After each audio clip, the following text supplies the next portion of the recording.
Hi friends, this is Rachel Gregg, and today I'd like to show you how to create a series of cards using the Darkroom Door String Sentiment stamps with pattern paper by Websters Pages. It's fun to combine stamps with paper, and I think these stamps along with this paper make some really fun cards. The paper I'm using is an 8x8 inch paper pad from the My Happy Place collection by Webster's Pages. It has a lot of different designs, including some florals, gingham, hearts, trees, stripes, and even a unicorn cat. The string sentiment stamps are a set of 8 sentiments along with some small images. The sentiments are just over 6 inches long or 15 centimeters long, so they will stamp across the entire width of a card base. And as I know I want to create a series of cards where I want the stamp to be in the same place each time, I'm going to use the Holtz stamp platform, which will help me do this. So I've chosen the sentiment I want to use and then grabbed a white card base to put down on the base of the platform. The little round magnets will keep the cardstock in place while I'm stamping. Now I want to place the stamp down where I want it to go, and I've realised I need to move the cardstock a little away from the edge so the stamp can extend over both the left and the right sides of the card. The platform has measurements along the top and the side, so I've just lined up the cardstock at the 1 centimeter mark across the top. So when I want to stamp the next card, I know just to line up the cardstock again at that 1 centimeter mark and it will be perfectly in place. So I'm making sure the magnets are in place and then put the stamp along the cardstock where I want it to stamp. And then I'm lifting the platform acrylic top over and pressing it onto the stamp so it will cling to the acrylic. The platform has etched lines in the plastic, so now I'm just adjusting the position of the stamp so I know it will stamp pretty straight. If you want to test how straight it is first, you could just place down a scrap sheet of paper onto the platform base and stamp onto it just to check that everything is good before stamping onto your cardstock. To ink up the stamp, I'm using the Archival jet black ink. This is a permanent ink, so I know it will give a nice crisp image when I'm stamping.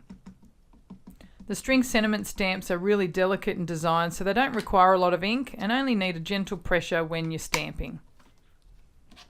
So once you've inked up your stamp, bring the top over and press it onto your cardstock.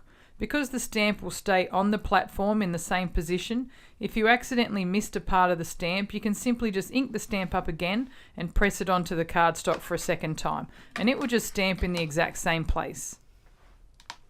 But I'm happy with this first impression though, so I'm taking the card base off the platform, and now you can see properly how the stamped sentiment goes across the entire card base. I'm now repeating the process with several more card bases to create a bunch of different stamped cards.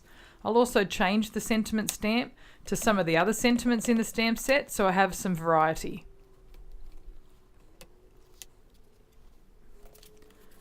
Next, I'm choosing some papers from the paper pad and trimming them down to fit across the top and the bottom of the sentiment.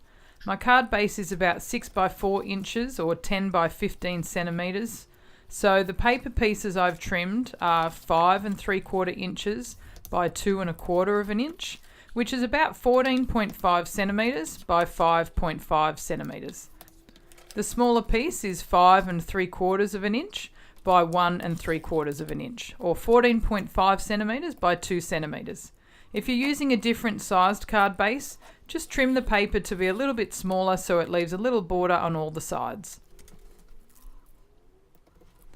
Next, I'm adding some foam adhesive to the paper, so we'll add some dimension to the card. You could just use some flat adhesive as well. Both will look just as nice. Peel off the release paper on the adhesive and then stick the pieces to the card front.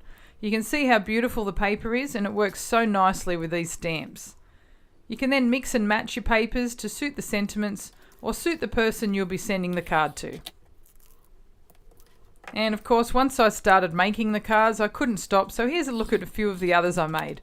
And you can use coloured card bases too to match your papers. The combinations are endless, and with 8 different sentiments in the stamp set, you'll have lots of options to create cards for many different occasions.